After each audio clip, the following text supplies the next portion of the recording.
நண்பர்கள் அனைவருக்கும் வணக்கம். Welcome to our channel. இந்த வீடியோவில் நம்ம என்ன பார்க்க போகிறோம் அப்படின்னு பார்த்தீங்கன்னா, தற்பொழுது பார்த்தீங்கன்னா ஆதார் கார்டு கூட நம்மக்கிட்ட இருக்கக்கூடிய பேங்க் அக்கௌண்ட்டாக இருக்கட்டும், இபி நம்பராக இருக்கட்டும், அதேமாதிரி பார்த்தீங்கன்னா உங்களோட குடும்ப அட்டையாக இருக்கட்டும், எல்லாத்தையும் பார்த்தீங்கன்னா ஆதார் கூட நீங்கள் இணைக்கணும் அப்படின்னு சொல்லிட்டு எல்லா பக்கமுமே அரசு தரப்புலேருந்து உத்தரவை பிறப்பிச்சிட்டு வராங்க. எல்லாருக்கும் அது தெரிஞ்ச விஷயம்னு உங்களுக்கு தெரியும். ஸோ இப்போது அந்த ஆதார் கார்டு கூட லிங்க் பண்ணும்போது நமக்கு பார்த்தீங்கன்னா ஆதார் கார்டில் இருக்கக்கூடிய மொபைல் நம்பருக்கு ஓடிபி வருது. அந்த நிறைய பேர் பார்த்தீங்கன்னா முன்னாடியே ரொம்ப நாளைக்கு முன்னாடி ஆதார் கார்டு எடுத்ததுனால அதில் இருந்திருக்கக்கூடிய நம்பர் பார்த்தீங்கன்னா இப்போதைக்கு ஆக்டிவில் இல்லாமல் இருக்குது. அவங்க அதை மிஸ் பண்ணியிருக்கலாம். இல்லை பார்த்தீங்கன்னா அந்த அந்த நம்பருக்கு ரீசார்ஜ் பண்ணாமல் அந்த நம்பரை தொலைச்சிருக்கலாம். ஏதோ ஒரு இஷ்யூஸ்னால் பார்த்தீங்கன்னா அந்த ஆதார் கார்டில் இருக்கக்கூடிய நம்பரை ரீச் பண்ண முடியாமல் போயிடுது. நீங்கள் போஸ்ட் ஆஃபீஸில் போய் லிங்க் பண்ணும்போது பார்த்தீங்கன்னா ஆதார் கார்டு கூட மொபைல் நம்பரை லிங்க் பண்ணலாம். நீங்கள் பார்த்தீங்கன்னா இப்போது ஒவ்வொரு இது கூடயும் இபி அட்டை கூட அதேமாதிரி பார்த்தீங்கன்னா குடும்ப அட்டை கூட ஆதார் கார்டை லிங்க் பண்ணும்போது அதில் இருக்கக்கூடிய நம்பருக்கு ஓடிபி வரும். அந்த ஓடிபியை நீங்கள் வெரிஃபை பண்ணால் மட்டும்தான் உங்களால் பார்த்தீங்கன்னா அந்தந்த ஸ்கீம்ஸ் கூட உங்களால் அட்டையை இணைக்க முடியும். ஸோ அதுக்கு பார்த்தீங்கன்னா நம்ம வீட்டில் இருந்தே ஆதார் கார்டில் மொபைல் நம்பரை அப்டேட் பண்ணிக்கலாம். நீங்கள் உங்கள் கையில் இருக்கக்கூடிய மொபைல் நம்பரை வீட்டில் இருந்தே அப்டேட் பண்ணிக்கலாம். ஏன்னா பேங்க்கில் அக்கௌண்ட் ஓப்பன் பண்ணியிருப்பீங்க. அந்த அக்கௌண்ட் ஓப்பன் பண்ணதில் புதுசாக தான் நம்பர் கொடுத்துருக்கீங்க அப்படின்னா அதே நம்பர் தான் பார்த்தீங்கன்னா ஆதார் அட்டையில் இருக்கணும். ஸோ ஒரே நம்பரை இனிமேல் நீங்கள் மெயின்டைன் பண்ணுற மாதிரி பார்த்துக்கோங்க. ஏன்னா இபி கனெக்ஷன்லேயும் அதே நம்பர் தான் கொடுத்துருப்பீங்க. ஸோ எல்லாத்துக்கும் ஒரே நம்பர் மெயின்டைன் பண்ண போகிறீங்க. ஸோ அதே மெயின்டைன் பண்ணிக்கோங்க. இப்போ ஆதார் கார்டில் வீட்டில் இருந்தே மொபைல் நம்பர் எப்படி அப்டேட் பண்ணுறது அப்படின்ற முழு தகவலை நம்ம பார்க்கலாம். அதான் அந்த வீடியோவில் பார்க்க போகிறோம். அதுக்கு முன்னாடி நம்ம சேனலுக்கு இன்னும் நீங்கள் சப்ஸ்கிரைப் பண்ணல அப்படின்னா மறக்காமல் சப்ஸ்கிரைப் பண்ணிவிடுங்க. எல்லாருக்கும் இந்த வீடியோவை ஷேர் பண்ணி விடுங்க. அஃபிஷியல் வெப்சைட்டோட லிங்க்கு வீடியோ கீழே டிஸ்கிரிப்ஷனில் ஃபஸ்ட் கமெண்ட்லேயே கொடுத்துருக்கேன். செக் பண்ணிக்கோங்க. நீங்கள் க்ரோமில் ஓப்பன் பண்ணியிருப்பீங்க. க்ரோமில் வந்ததும் இந்த 3 டாட்டை டச் பண்ணி நீங்கள் என்ன பண்ணுங்கள் அப்படின்னா டெஸ்க்டாப் சைட் எனேபிள் பண்ணிக்கோங்க. அப்போ தான் நம்மளால் கரெக்டாக பண்ண முடியும் மொபைல்லையே. நான் அது மொபைலில் தான் உங்களுக்கு பண்ணி காமிச்சிட்ருக்கேன். இங்கே இந்த 3 டாட் இருக்கும். இதை டச் பண்ணிங்க அப்படின்னா மை ஆதார் அப்படின்றது இருக்கும். மை ஆதாரில் பார்த்தீங்கன்னா நீங்கள் என்ன பண்ணலாம் அப்படின்னா அப்டேரில் நீங்கள் கெட் ஆதார் அப்படின்றத கிளிக் பண்ணிக்கோங்க.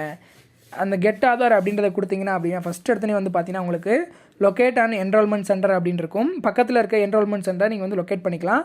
புக்கான அப்பாயின்மெண்ட் அப்படின்றதும் இருக்கும். அதில் பார்த்தீங்கன்னா புக்கான அப்பாயின்மெண்ட் அப்படின்றத கிளிக் பண்ணுங்கள்.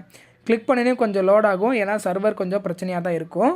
இதில் பார்த்தீங்கன்னா நீங்கள் fresh Aadhaar enrolment, name update, address update, mobile number update, email ID update, date of birth update, gender update, biometric எல்லாமே இதிலே நீங்கள் அப்டேட் பண்ணிக்கலாங்க.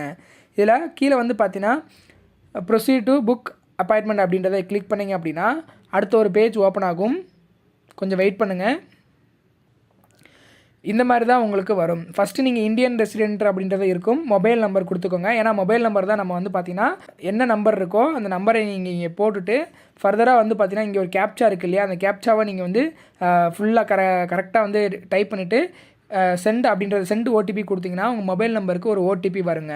அந்த ஓடிபியை இங்கே போட்டுட்டு send submit OTP and proceed அப்படின்றத கொடுத்தீங்கன்னா நீங்கள் சப்மிட் ஓடிபி அப்படின்றத கொடுத்ததும் உங்களுக்கு இந்த மாதிரி தான் வரும். இதில் நீங்கள் உங்களோட பேரை நீங்கள் போட்டுருங்க. அதுக்கப்புறம் பக்கத்தில் உங்கள் ஆதார் நம்பரை போட்டுருங்க. இங்கே பார்த்தீங்கன்னா name, gender, date of birth, mobile number, email ID, address, biometric இருக்கும். What do you want to update அப்படின்றது கேட்கும். நீங்கள் மொபைல் நம்பர்னால் மொபைல் நம்பரை கிளிக் பண்ணிவிட்டு இங்கே ப்ரொசீட்னு கீழே ஒரு இருக்கும். ப்ரொசீடை கொடுத்தீங்கன்னா உங்களுக்கு பார்த்தீங்கன்னா அடுத்த ஒரு பேஜ் ஓப்பன் ஆகும். அந்த பேஜில் பார்த்தீங்கன்னா நேம் அஸ் பர் ஆதாரில் இருக்கவங்க பேர் போட்டுக்கோங்க. அதேமாதிரி ஆதார் நம்பர் போட்டுக்கோங்க. என்ன மொபைல் அப்டேட் பண்ண போகிறீங்களோ அந்த அப்டேட்டை நீங்கள் இங்கே இப்போ அந்த மொபைல் நம்பரை போட்டுட்டு இந்த கேப்சாவை கரெக்டாக நீங்கள் டைப் பண்ணிவிட்டு சென்ட் ஓடிபி கொடுங்க.